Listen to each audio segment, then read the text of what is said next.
Hi, welcome to howtod&d. My name is Fred Wheeler and today I have a guest with me, John Shackle. Hi! And John Shackle is going to help me do a review on the Dungeons & Dragons 5e Dungeon Master screen Reincarnated. There was a Dungeon Master screen put out a while back. It was very generic in nature and a lot of people loved it, but a lot of people didn't like it. And Wizards of the Coast has made a new one, and you can buy this from your game stores. You can get it off, I think I got mine off the book depository, so if you live somewhere where Amazon's not really the cheapest option, then the book depository is really good right now. Otherwise you can get it from the Amazon affiliate link in the description below. And this thing is awesome from what I've seen so far. It comes in a wrap, which is pretty normal. You can see it's got a red dragon on the front of it. This is just the cover art, which is part of the art you'll see on the screen itself. And then on the back it talks about the fact that this is a Dungeon Master screen that utilises feedback from the Dungeons & Dragons fan community. I think they did like a survey on what they really wanted to have on their screen when they were playing the game. So that makes things really good. And it's landscape, so you can actually see over the top of it when people are rolling dice, rather than it being portrait height. Provides you with pretty much, I would say, pretty much all the information that you might likely look up in the player's handbook when you're running the game. So this is the front cover art. You can see it's a red dragon, and there's a volcano in the background here, and I believe that red dragon has got some poor sod in its claws below. That's right, John? Yep. This side here is pretty much, there's nothing here. It's just sort of like open area. Is it supposed to be water or in the sky? It's got the logo, that's pretty much it. Yeah, nothing much else. On the far side over there, you can see part of its wingspan, and obviously the ampersand and Dungeons & Dragons. What do you think in terms of the artwork compared to the old one here, John? I love it. As I said, it just feels more of a don't screw with the DM because the DM's going to screw you back kind of feel. Yeah. This is not original artwork. I know I've seen this picture before, so they've taken this artwork from a previous project, put it on the front of this particular Dungeon Master screen. My understanding is I'm actually quite happy with 3 of the panels in the front. This one here just feels like there's nothing here and it's kind of boring. I still kind of like the original artwork that they had because there was so much going on, but that's just me. But to be fair, when you fold your Dungeon Master screen, you usually don't see the 2 end panels. The players don't see it. They see the first middle panels, the 2 panels in the front. Like, that's what they're likely to see, and that's pretty awesome. Yeah. I also understand, I saw a video on a channel called GD Art, and I haven't tried this out myself, but GD Art tells me, or it's basically said in the video, that you can use a dry erase marker on the front of this and write on it, and it'll rub off and it doesn't damage it. Okay. Now I haven't tested that, and I'm kind of scared to test it on my new Dungeon Master screen, or on John's Dungeon Master screen. So yeah, if you want to try that out, just try maybe a corner. It's only supposed to work on the front of it. Don't try and use it on the other side. The front of it does definitely feel, you know, shiny. Like you could write on it with a tip, while the back doesn't feel. It feels a bit rougher. So yeah, it is a possibility. But yeah, as I said, I'm not going to take that risk. Yeah, don't use a permanent marker on this thing. I don't know how you'd get it off if you put a permanent marker on, but my understanding, a dry erase marker is supposed to work. So here is the first panel. Now on the first panel of the original Dungeon Master screen, we had NPC creation charts, basically a name generator. Wow. And you could randomly determine its personality traits, its flaws, its ideals, its bonds. And I really never used the first panel. And I'm not too sure that many people use that particular panel that much. Now what we get is we get the area effect for spells and so forth, with their origin points. I think this is from the player's handbook, this particular picture. What would have been really good if they'd actually included it with a grid so you could see how it was placed on a square grid. Yeah, that is the one thing that you don't really see often, is a grid version of the spell effects. Yeah, what they do is they give you the sphere and they give you the cylinder and the cube and so forth, but what's really important is seeing how it would look on a grid, particularly for the cone, the cylinder and the sphere. I feel like the cube and the line aren't really too big an issue. And then you get all of the actions in combat, such as your attack, casting a spell, dash, disengage, dodge, the help action, hide, reading an action, searching, which is often overlooked by a lot of people, using a magic item, using an object, and using a special ability. And then you've also got, which is, I took me ages to find out the section for jumping. So the long jump and the high jump are covered over here. Which is great, because as I said, there's always a time where someone will be like, I want to do a high jump or I want to do a long jump. And it's like, there's the information, no more looking in the book. Yep. So, in some cases you don't actually have to roll dice at all. It tells you exactly how high they can jump up based on their strength, and how far they can jump based on their strength without making a check. What it doesn't give you, and that's not in any of the books anyway, is how to deal with anything outside of those parameters. That's the only hassle. But never mind. It's got suffocating rules. I haven't used the suffocating rules that much. That's over here. I thought that was a good addition. Yep. Concentration, though, everyone kind of needs to use that. Yeah. How many times have we forgotten concentration rules, particularly when you started out? How's it done? Is it a DC 10 or is it half the damage? Yeah, and which roll am I supposed to do? Is it concentration? Is it constitution? Is it wisdom? Yeah. So as I said, that information is there for the DM to give to the players. Yeah. Things you can do on your turn, so move up to your speed, take an action, communicate with speech, gestures, or both, and interacting with some sort of object. So it breaks it down. This section here is perfect for a new Dungeon Master. Yep. What do you think? I think it's the... No, I totally agree with that, what you just said there. It is one of the best first panels I've seen in the DM screens for a long time. Yeah. It was a great addition.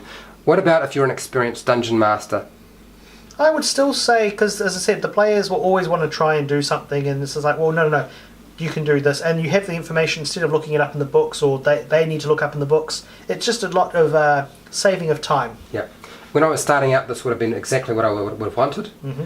Now that I'm a bit more experienced, I know most of the rules now. But when I'm really tired at night, and you know how tired I am when I'm running my games, John. Yeah, make him draw trees when he's tired. Yeah, well, this will remind me when I can't remember stuff. Yeah. I think that's really good. Okay, so no surprises with the second panel, because this is the conditions, which was on the original Dungeon Master screen, where you get all of the basic conditions that you would have out of the player's handbook. Yep. Nothing new, but there was nothing wrong with those panels anyway. No, you will always need this panel no matter what, because there's always someone will always want to paralyze someone. And this is the stuff you hardly ever remember. No. It's like, can you remember whether you get disadvantage or advantage on this when you have this particular condition? So keeping that, even with the pictures, and you know how I feel about pictures on a Dungeon Master screen, particularly the inside, I don't like it. But these pictures do help. Yeah, well, that's what I mean. It's alright to have a little bit amount of picture, but this is to illustrate what each of these abilities do. So that's why I like these pictures. Okay, with panel 3, we get a continuation of the conditions and the all-important exhaustion rules. That little table there. Yes. Who remembers how exhaustion works? That was on the original screen, and it's on this screen here. So that was good. Any additions here? I think the only additions that I've noticed that are really important, the setting of a DC is the same, it hasn't changed, that was on the original, but the tracking DCs for tracking somebody across whatever type of ground, that's new. Yeah. And damage at level and severity, which is the traps chart from the Dungeon Master's Guide?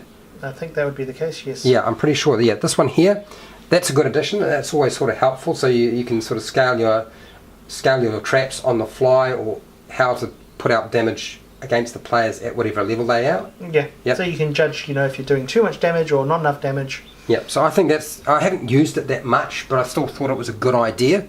The next one is a good important one, I think, is the object hit point table. Yeah, it gives you the size of the object, and then how fragile or resistant objects, and sort of how many hit points they might have.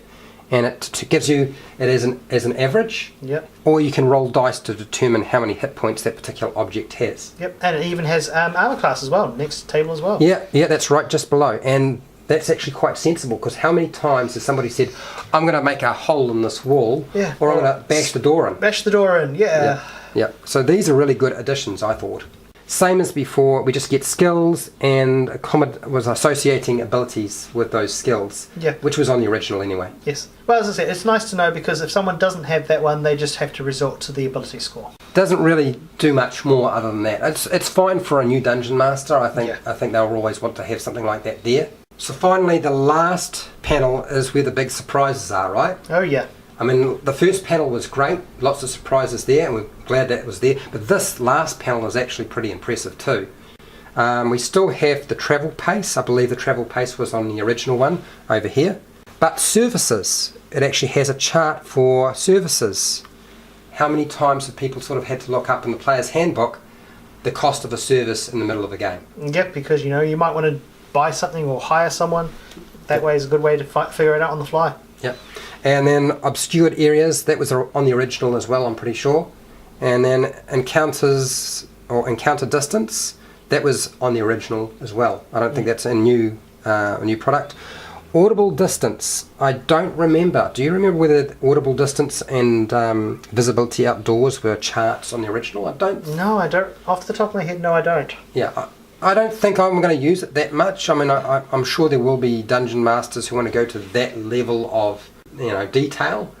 Well, especially I can understand the definitely the audible and the visibility, because I mean, especially if you're outside and you want to have a look around, that gives you a good clue on how far people can see. Otherwise, it's just like, you can kind of just see, whatever.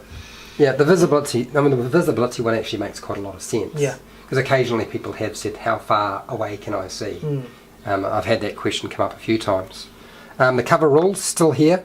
We still get the cover rules just like with the original.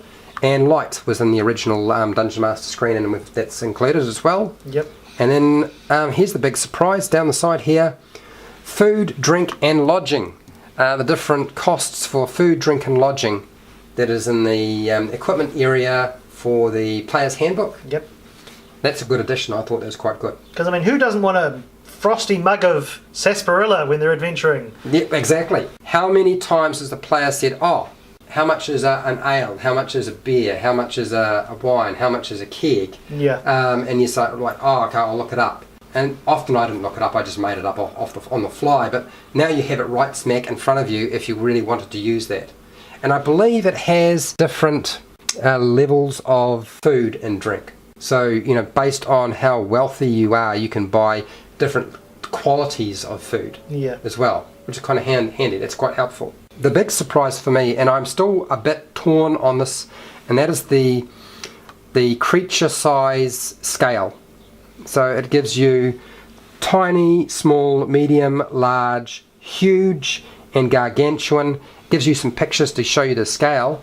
What I didn't notice is there's this tiny little scale along the side here with no numbers against it, so you can't actually tell what the heck that's all about. No. I think what we figured out when we were looking at it is that each little dash along that line represents 1 foot. But what would have been nice is if they'd had like a line that transferred over to each of the creatures and indicated sort of how high or tall a small creature was, how tall a medium-sized creature was, but more importantly, how tall the large and the huge creatures are, because often that's something that people have to sort of deal with if they're in a location where there's a limit to how high the ceiling is or something like that. What do you think? Yeah, no, as I said, actually, I didn't even notice the line on the side until you pointed it out, believe it or not. Well, I didn't notice it till last night when one of my friends, Simon, who I'd bought a Dungeon Master screen for, I bought him this screen, and he said, there's a scale on the side here, Fred. And he was counting along to sort of see if it matched up with the scaling of what he would expect a medium and small creature to be. So, yeah. What's your overall opinion of the screen? I love it. As I said, it's a vast improvement over the original one. It has a lot of information that it will save time looking it up in the player's handbook or the DM screen or the DMG. So yeah, no, I do love it a lot. Yeah, I think compared to the last one, which I did a review on, this is a vast improvement. And for a new Dungeon Master, it's the right tool. If you have a choice between taking the old screen and the new screen, you want the new screen. Definitely. Absolutely. This is what I would have wanted when I was starting out. If you're an experienced Dungeon Master, that changes because experienced Dungeon Masters can be very particular, but I feel like because I play very late at night and I forget stuff, this is probably still going to be the one that I go to. What do you think? I think at your age you'll probably forget stuff anyway, Fred, but that's just me. No, as I said, I really love this screen over the original one. As I said, and it's smaller, so you can, especially with the way I sometimes do it, is I like to put the characters' names on the back, and so people know who they're playing, and it just makes it easier to see the play area as well. Yeah. Like you still have some hidden little area where you can do your dice rolls if you need be.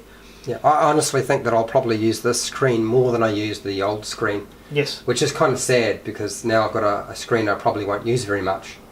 But anyway, it happens. Look, I suggest if you're interested in this screen, and I think it's a really good product, check it out at your game store. You can get it from the book depository if you're living somewhere other than North America, where you can get free shipping because it's pretty cheap. As I said, online is also another way you can get stuff. Yep, there's lots of online places. If you're in North America, the sensible thing is to go and get it from Amazon. I have an Amazon affiliate link in the description, which you can just click on and purchase it from there. That's pretty much all I have on this particular product. Thanks, John, for doing this with me. That's not a problem. I enjoy doing these. Any questions about the Dungeon Master screen, by all means, put them in the comments below. If you found this useful, please share, like and subscribe, because that really helps me quite a lot. I have more videos every day. And till next time, keep rolling those 20s. Yay!